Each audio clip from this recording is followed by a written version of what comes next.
Let us recapitulate what we have done so far in the modeling classes. First, we have selected an area, and the basic criteria for selection of the area was to have or to include all the natural hydrological boundaries in the area. Secondly, we have drawn water table contour map to study the groundwater flow direction,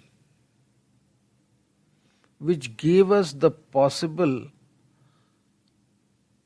no flow boundary on the southern side and the area where we can have general head boundary and the hydraulic boundary at the north. Thereafter, we used the shapefile of the area to create the grid of the model area. We can recall the various steps used in the model muse, namely assigning or giving the cell size as 500 meters, then using the grid menu to generate the grid, then using the elevation points of the land surface in the model area, which we termed as reduced levels, we created the model top or the first aquifer top.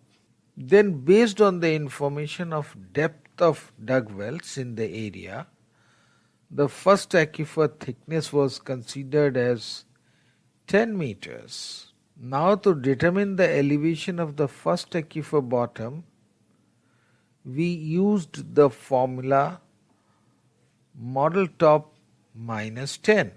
Every mathematical model for groundwater for simulation of flow requires the starting heads, which is also known as initial heads, which are nothing but water levels of the period when the simulation starts. In order to assign initial heads to each cell of the model grid, we imported the October 14 water level data in the model and created a variable called October 14 to store these values. Now, this water level data was available for about 45 points or from 45 hydrograph stations. But we needed this, the heads for all the cells of the model grid, and in order to generate value of head for each cell or each grid where we were not having any data, we used the interpolation method provided in the model muse.